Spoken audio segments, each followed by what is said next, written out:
A person can stand in front of the mirror for years without thinking much about their hair at all, and then one ordinary morning, something changes. The brush gathers more than it used to. The shower drain asks a question you did not want to hear. The part in the hair looks a little wider under the bathroom light. The front corners seem thinner. The crown shows more scalp than it did a year ago.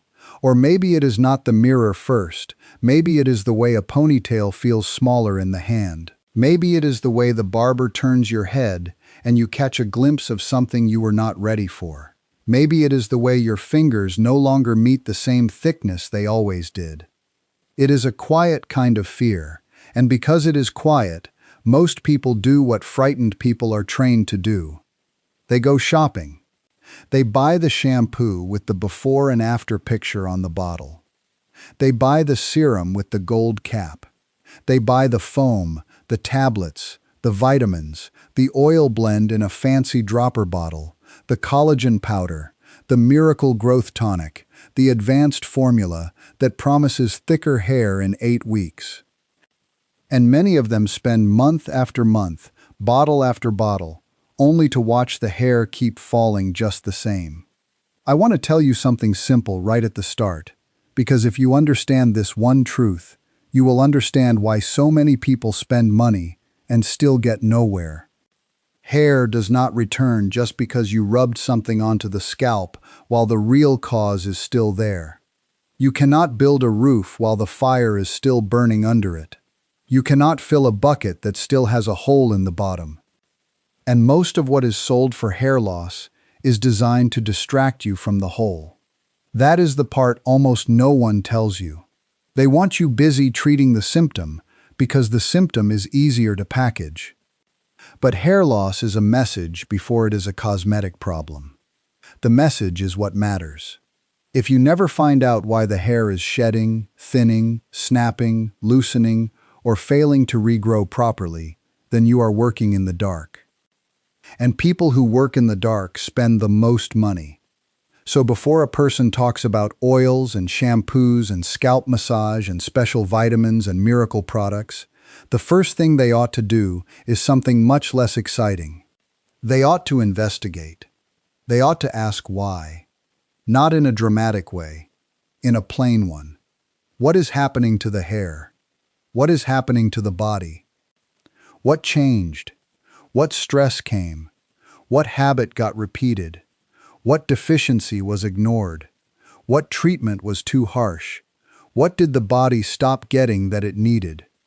That is where the real conversation starts. And I want to be just as plain about something else before I go another step. I am not a doctor, and I am not going to pretend that every kind of hair loss can be fixed at home with kitchen wisdom and patience. Some hair loss has a medical cause. Some of it can be tied to hormones, thyroid trouble, illness, medication, autoimmune conditions, childbirth, nutritional deficiency, scalp disease, or other changes inside the body that need real medical attention. If your hair loss is sudden, severe, patchy, accompanied by scalp pain, rash, fatigue, major weight changes, irregular cycles, or anything else that feels wrong, that is a matter for Dr. John, and it is worth taking seriously. What I can give you is the honest framework many people never hear. The plain reasons hair starts to fail.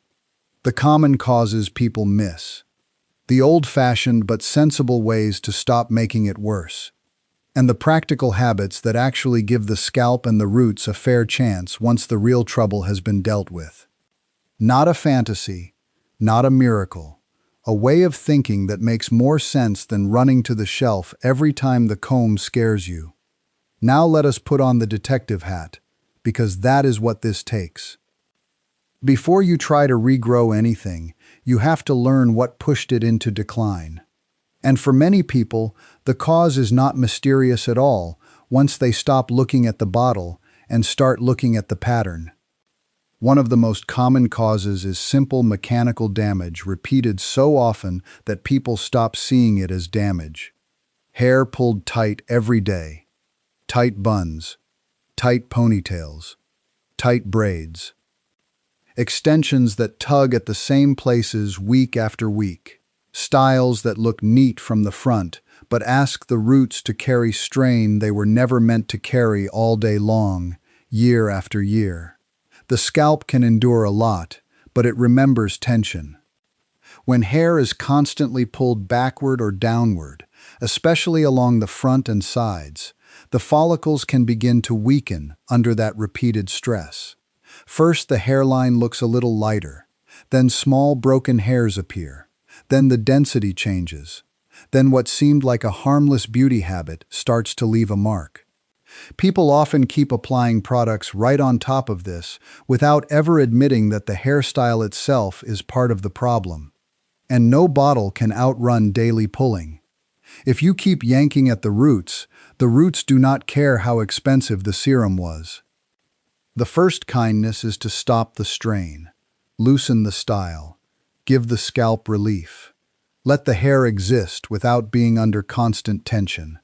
That alone can save people from years of preventable thinning. Another common cause is chemical wear, bleach, repeated coloring, aggressive straightening, perms, harsh relaxers, frequent heat tools, hot tools on already fragile strands. A scalp that is irritated over and over. Hair that is processed before it has even recovered from the last processing. People sometimes say, "My hair is falling out," when part of what is happening is that it is also breaking apart. The strand has been weakened so badly that it cannot hold up under normal brushing and styling anymore. The ends split, the shaft roughens, the hair looks thinner, feels thinner, and the person starts to panic, often using even more products in response. But the truth is simple. Hair that is overworked will behave like something overworked. Scalp that is inflamed will not provide the best ground for healthy growth. And again, if the damage is ongoing, no treatment can fully compete with it. You have to stop adding new injury before you can judge whether anything good is working. Then there is the cause that many people do not want to hear because it sounds too ordinary to be dramatic. Food. Or more exactly, not enough of the right food. Hair is not made out of hope. It is made out of materials. The body builds hair from protein, minerals, vitamins, and overall nourishment. And when the body is short on those things, it does something very practical. It starts saving resources for more urgent tasks. The heart matters more than the hair. The brain matters more than the hair. The blood matters more than the hair. Survival comes first. So when the body does not have enough to go around, hair is one of the places where decline often shows up. That is why poor eating patterns, crash dieting, very low protein intake, chronically undereating, and living off packaged convenience foods can all show themselves in the mirror long before people connect the dots. They think the problem is on the scalp. Sometimes the problem began on the plate. A person can be eating all day and still be undernourished in the ways that matter for hair. Plenty of calories, not enough building blocks. Plenty of snacks, not enough substance. Plenty of sweet, quick food, not enough iron, protein, zinc, and the other things the body relies on to maintain strong roots and healthy strands. This is especially true for people who skip meals, rely on sugary breakfast foods, eat little real protein, or spend months trying to lose weight too fast. The body hears famine even when the kitchen is full, and hair often pays for that misunderstanding. Then there is iron, and here I want to be direct because this one matters. Low iron can show up in the hair in a very real way. People feel tired. They get short of breath more easily. They feel drained. And sometimes the shedding becomes noticeable too. Hair roots are active little structures. They need a healthy supply line. If the blood is running short in what it needs to carry, the hair can suffer. This is not the place for guessing. This is where Dr. John comes in. A blood test is worth more than months of assumptions. If iron is low, if anemia is part of the picture, then no amount is bearable. But in many cases, when the body settles and recovers, the shedding eases and the hair begins to return in time. That is important because panic makes people do foolish things. They start 5 treatments at once. They spend money wildly. They switch shampoos every week. They overwash, overbrush, overanalyze, overfear. When sometimes what the body needs most is recovery, nourishment, gentleness, sleep, and time. There is another cause worth naming because it is common, particularly as people age or hormones shift. Hormonal changes. For some people it shows up after pregnancy. For some around menopause. For some it runs in the family. For some men it begins with slow recession or thinning at the crown. For some women it shows up as a widening part and reduced density overall. Genes matter. Hormones matter. And honesty matters too. Not every kind of hair loss can be handled with the same expectations.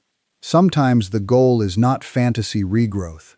Sometimes the goal is to stop the slide, reduce stress on the scalp, improve the conditions you can improve, and work with Dr. John if there is a deeper issue. That is still worthwhile, very worthwhile. Because one of the cruelest things the beauty world does is make people think that unless they get all their old hair back exactly as it once was, they have failed. That is not truth. Real progress can mean less shedding, a calmer scalp, better texture, less breakage, a slower rate of thinning, new small regrowth around the hairline, more strength in the hair you still have. And just as important, understanding what was hurting you in the first place. That understanding alone saves people from years of chasing nonsense. So there is the detective work. Tension, chemical and heat damage, poor nourishment, low iron or other internal issues, stress shedding, hormonal change, family pattern. Medical causes that belong with Dr. John. That work has to come first, not later, first. Because if the cause is still active, then even the best care in the world is trying to plant a garden in bad ground. Now, once a person has looked at the cause honestly, once they have stopped what can be stopped and checked what should be checked, then and only then does scalp care become truly useful. And here is where many old-fashioned habits make more sense than people think. Not because they are magical, because they are reasonable. A healthy scalp likes circulation. A healthy scalp likes gentleness. A healthy scalp does better when it is not inflamed, suffocated, overscrubbed, or constantly attacked by harsh treatment. This is where a simple oiling and massage routine can be worthwhile, provided you understand exactly what it can and cannot do. It is not a miracle. It is not a spell. It does not override anemia. It does not erase hormone problems by itself. It does not regrow hair through active destruction. But once the major causes are being addressed, scalp massage with a sensible oil can help support the environment where hair grows. The principle is plain. The roots depend on blood flow. The scalp is living tissue. Massage encourages circulation. A well-chosen oil can soften dryness, reduce friction, and make the scalp feel less tight and less neglected. Some people like a light blend with coconut oil. Some prefer jojoba because it sits more easily on the scalp. Some use a little rosemary, diluted properly into a carrier oil, because rosemary has gained attention in recent years, and there is at least some respectable interest in it for scalp support. Now I want to be responsible and clear here. Do not pour essential oil straight onto your scalp undiluted and expect wisdom to come from pain. That is not care. That is irritation waiting to happen. If a person uses rosemary oil, it should be diluted in a carrier. And even then, they should patch test first and stop if the scalp becomes irritated. The real value is not drama. The real value is consistency. A little warm oil worked gently into the scalp with the pads of the fingers, not the nails, slow circles, patient pressure, done for several minutes once or twice a week. Not because one session changes destiny, but because habits done gently over time can improve the condition of the scalp and help a person care for the hair they still have. That matters more than people realize. Hair care is often too aggressive. Scrubbing, pulling, ripping, overstyling, tugging knots out in frustration, treating delicate strands like rope, then being shocked that the hair resists. Gentleness is underrated because it is not glamorous. But many scalps improve when people simply stop being rough with them. And the massage itself does something else too. It teaches people to pay attention. When you touch the scalp regularly and calmly, you notice whether it is tender, flaky, oily, dry, irritated, tight, or changing. You stop treating your own body like a stranger. That is useful. As for shampoo, this is another place where fear gets sold very easily. People hear dramatic claims that ordinary shampoo is destroying follicles, or poisoning the scalp, or causing instant baldness, and a lot of that talk is exaggerated. Can a harsh shampoo make a dry or sensitive scalp feel worse? Yes. Can too much washing strip and irritate some people? Yes. Can a gentler shampoo be a better choice if your scalp is easily bothered? Very often, yes. But let us stay honest. Most everyday shampoos are not secretly reaching under the skin and murdering your roots. That kind of language is designed to scare people into buying the alternative. A milder shampoo may well be kinder. A shampoo matched to your scalp may help comfort and manageability. But it is not useful to turn every product into a villain and ignore the larger causes that matter far more. The same goes for brushing.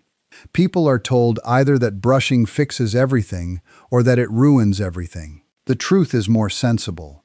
Rough brushing on tangled, fragile hair can absolutely cause breakage. Gentle detangling, starting from the ends and working upward, is simply care. Heat is similar. Some heat once in a while is not the end of the world. Frequent high heat on compromised hair is another story. It is the repeated burden that gets people. The pattern again. Always the pattern. Now let me knock down another promise that steals hope from people. The promise that some trendy drink, powder, or gummy will restore every strand and return gray hair to its original color like a clock being turned back. No. Gray hair does not usually reverse because you found a new beverage on the internet.